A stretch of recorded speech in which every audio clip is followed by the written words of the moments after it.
Programang ito ay rated SPG. Striktong patnubay at gabay ng magulang ang kailangan. Maaaring may masiselang tema, lengguwahe, karahasan, sexual, horror o droga na hindi angkop sa mga bata. Mga kapamilya, narito ang mga pinakamainit na tagpo sa FPJ's Batang Quiapo.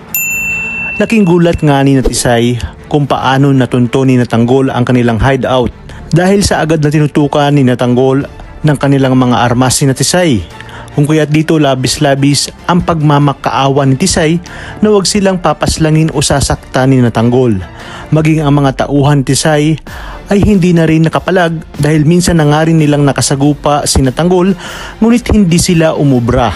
Ayon pa kay Tisay, handa silang gawin ang gusto ni Tanggol at ibalik pa ang mga sasakyan na ninakaw nila dito.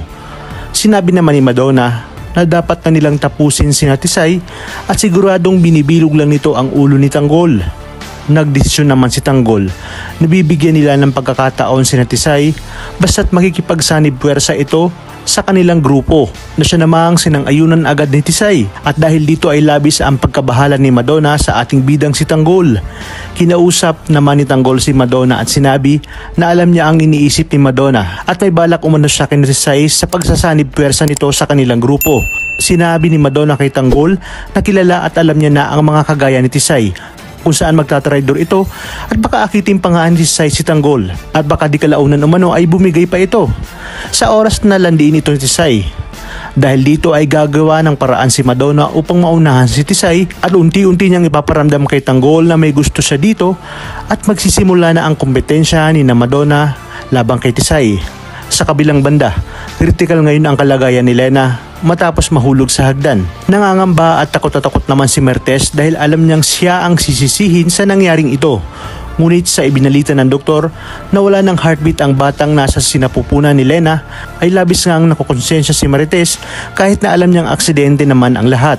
Kaya naman sa oras na magkamalay si Lena ay magsisimula na ang mas malaking gulo at paghihiganti labang kay Marites at Rigor. Ipinangako ni Lena sa kanyang sarili na hindi siya titigil hanggat hindi niya na ipaghihiganti ang kanyang anak at sisirain niya ang pamilya ni Rigor at Marites. Kaya naman abangan natin ang mas kapanapanabik na tagpo dito lang sa nangungunang serye sa Primetime.